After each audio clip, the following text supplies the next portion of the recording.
Hello everyone, welcome once again to the GTG Blogspot. I'm Eddie, and what we're going to look at today is the Yugioh new structure deck. Let's just grab one for you, the Lost Sanctuary. There you go, we've got boxes of these buggers in. It's not often that we get excited about a structure deck, but this one's been causing a kerfuffle because nobody was sure if a particular card was going to be in, which was Archlord Christia. Well, in case you haven't already seen the packs or seen the news on perhaps Pojo or something, Archlord Christia will not be in these packs, which is a shame. Neither will the German one, Christia, whatever it is. I'm sure the German guys will tell me where I went wrong with that pronunciation. I don't know. Anyway, she's not in, but there are some nice cards in there, so I thought we'd take a look at that today. First off, just for locals and those who use the website, I want to show you just some of the goodies we've had in today. And this week we've had for the War Machine guys some Retribution Forces. There you go, it's one of the big guys, the Arcantric Force Generator, Battle Engine, loads of money that is. We've had Struggle of Catan, which is I think it's all-in-one, you don't need any extra things. It's a standalone game, card-based version of Catan in some way. Don't know, about 12 quid, looks cheap. For the Legend of the Five Ring guys, who we get a tidy little bunch at the shop. I know some of you have been waiting for this. War of Honor. This is the board game version. It's got tiles and cards and counters. It's very heavy, always a good sign of quality. So AEG have sent that on. Hopefully that's going to be good. For World of Warcraft, we've got the epic sets of War of the Elements. Only had a couple of these in. 30 quid I think. So if you're local and you want one, get in fast because I think they're going to go pretty quick. We'll probably get some more in next week. And then for the Commander pre-release, rather sneak peek or event, whatever the hell it's called, we've had some of the shiny cards that we're going to give away. So there's bits and bobs coming in. We've got some big events coming up, but we'll do that in another video. What you want to see today is Yu-Gi-Oh! So here we go. Now I've not played the deck, I've literally just opened it. It arrived in the store about 10 minutes ago, so I've not had a chance to play it and see if I like it, what cards are going to be nice with it. But I've seen some positive things on the forums and on Dueling Network and UK Pro, etc. So here we go, this is the big bad boy of the deck, Master Hyperion. I'll just give you a run out of what Master Hyperion does. You can special summon this card from your hand by removing from play the agent monster in your hand, field or graveyard. Nice. Once per turn you can remove from play one light fairy type monster from your graveyard to select one card on the field and destroy it. If the Sanctuary in the Sky is face up on the field, you can activate this effect up to twice per turn, so that is really quite nice. So he's your big bad boy, and he's right at the top of the deck there. And so let's get to some of these agents. We've got the Agent of Mystery, Earth, Fairy Tuner. There you go, quite pretty.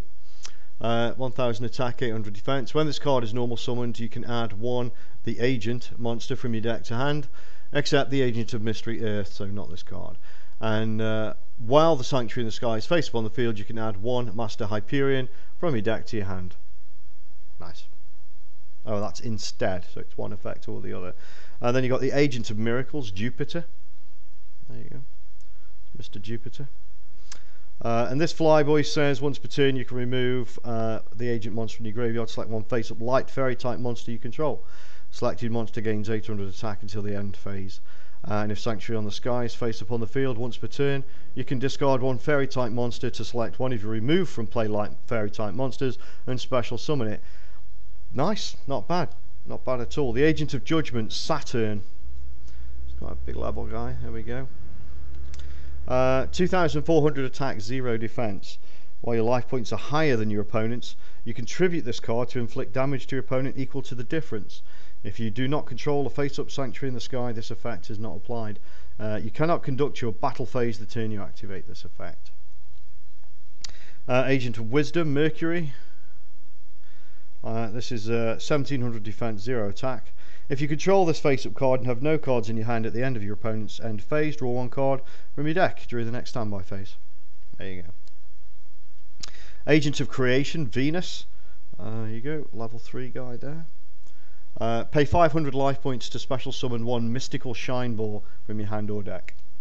Agent of Force, Mars. This card is unaffected by any spell cards. While you control a face-up sanctuary in the sky, your life points are higher than your opponent's. This card gains attack and death by the difference between yours and your opponent's life points, and that's a 0/0 to start with. Okay, Mystical Shine Ball is a level 2 vanilla, 500/500, so clearly an engine card. Splendid Venus. All non-fairy type monsters lose 500 attack and defense. The activation and effects of your spell and trap cards cannot be negated. Wow, 2,800 attack, 2,400 defense, and as you would imagine, a whole bunch of levels there. But that is a pretty impressive card to drop on someone. Tethys is a reprint. I think many of us have seen Tethys before. While this card is face up on the field, when you draw a fairy type monster, you can reveal one of those monsters to draw one more card. 2,400 attack, 1,800 defense. Another reprint. Well, in fact, a bunch of reprints here. I won't read out these because they should be fairly well known. Victoria is back. Athena is back. Unfortunately, the common prints really don't look as good, so you're going to want to bling these up as fast as possible. Marshmallow's back on the table. There you go, that little bastard. You want to bling that as well. Hecatrice, blah blah blah. Shining Angel, a great card. Nice to see it back. My very first Yu-Gi-Oh deck, which was a Twilight deck, had this in, and it worked wonders. So nice little search card there. Solar Purity and Light. We've got Air Knight Parsath, so Air Knights might be making a return. I swear I got bloody hair up my nose. So again, looks crap. You really want to get the blingy versions. Nova Summoner, I've seen a few of them. Herald of Heavens reprinted, blah blah blah. Honest back once again, but you should be able to get your hands on a shiny Honest. Hanawata gets reprinted. Consecrated Light. So there's going to be wailing and gnashing of teeth that this guy's doing the rounds again, so a lot of dark players going to be upset. And then we've got cards from the sky. Remove from play one light fairy type monster in your hand and draw 2 cards. You cannot special summon or conduct your battle phase the turn you activate this card. There you go. Valhalla is reprinted. I just bought the last of my shiny blinged versions of this, but I got it cheap, so it's not too bad. Terraforming. No harm in having a terraforming. Smashing Ground, perennial favourite. And here it is, Sanctuary in the Sky. And the nice thing is they haven't just put one in and expect you to run the deck from it. There is 2 of the Sanctuary in the Sky. I would suggest probably wanting to get one more, as that's going to be your engine card. Well, with this particular build anyway. Celestial Transformation, special summon one fairy type monster from your hand. That monster's attack is halved and is destroyed during the end phase. There you go. Burial from a Different Dimension is reprinted as common. That's nice to see. It's a good little card, and it's occasionally hard to get hold of, but not anymore. Mausoleum of the Emperor is in. Solidarity reprint, again, nice card. Had a reprint in Mechanoforce, I believe. So there you go, back again.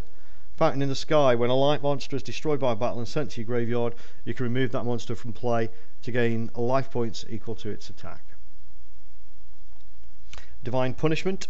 Activate only if Sanctuary in the Sky is face up on the field. Negate the activation of a spell card, trap card, or affect monster's effect, and destroy that card. And it's a counter as well, so cop for that. Return from the Different Dimension. Nice. Was blinged up in the Turbo Pack, so there is a few shinies of that about. Torrential Tribute, always good. Beckoning Light. Remember the Light Sworn days. Miraculous Descent.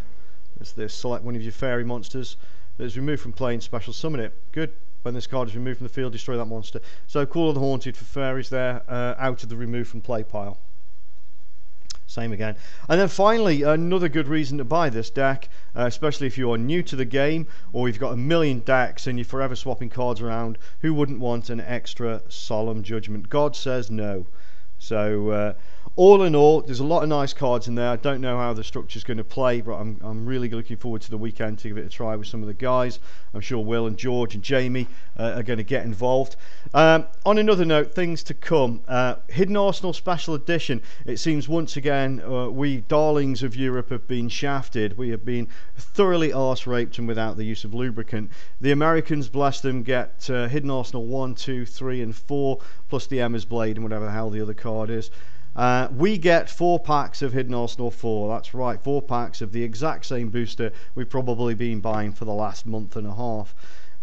So Konami really need to think how they're treating the Europeans. So hopefully my voice will carry and they'll be marching in the streets. But that's it from me for now. Hopefully get an update. I will promise to do right now a video showing some of these new decks up against some tier 1 decks. I'll get the lads in and we'll do some top down videos so you can see how we play things here in Stoke-on-Trent. Given that there's nothing else to do in Stoke-on-Trent, we're getting really quite good at Yu-Gi-Oh! Thanks for watching. If you've enjoyed this, please subscribe, and if you haven't enjoyed it, then just don't tell anyone. Cheers, bye for now.